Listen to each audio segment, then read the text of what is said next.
Hope everyone's been doing okay.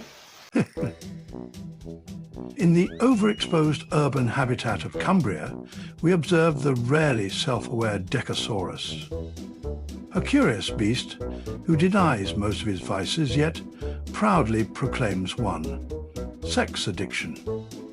Unlike his other compulsions, which remain buried in denial, this one is bellowed from the rooftops like a mating call. Why this one? What evolutionary advantage does it serve? The answer eludes even seasoned observers, but here, in the wilds of YouTube, the Decosaurus struts, ever aroused, ever confused. Well, as I'm just waiting to go train him, I've had 2 coffees, so I'm absolutely bouncing. Espresso!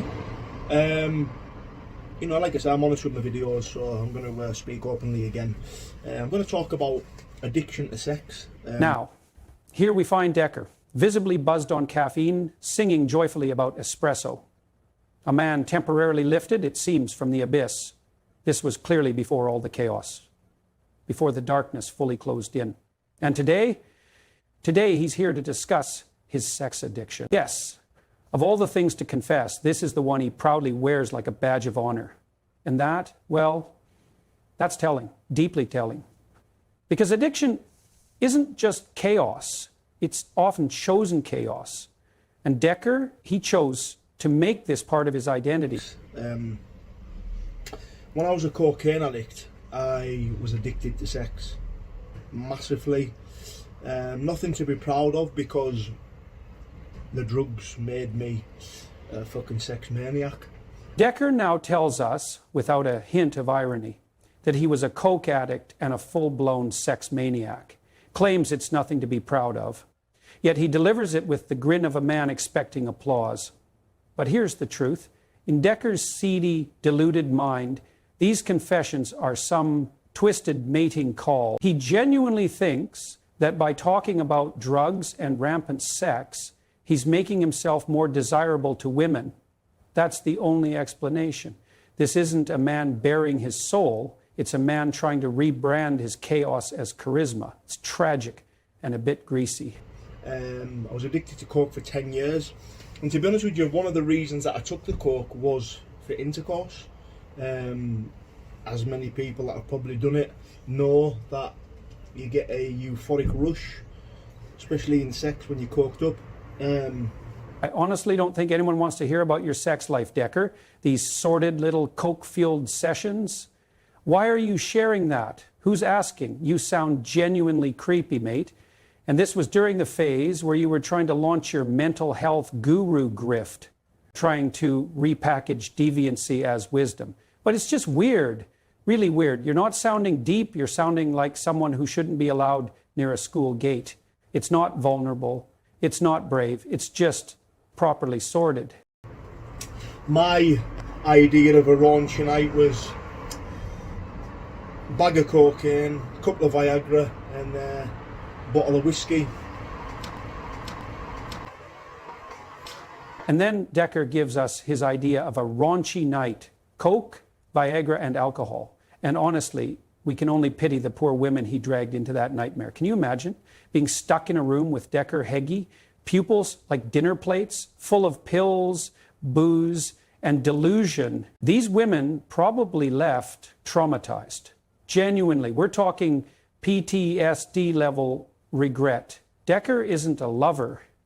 He's a walking PIP claim. Every single one of them deserves counseling. Immediately. But it isn't funny, nothing to be proud of, do you know what I mean? But just the addiction to sex, it kind of took over my life, because the coke sex was so fucking crazy that it became an addiction. And now Decker really starts to spiral. Says he's not proud of it, yet I've never seen him look more pleased. His eyes are glowing like he's sharing a success story, not describing a night of sordid, chemically enhanced lunacy. And honestly, why even make a video like this?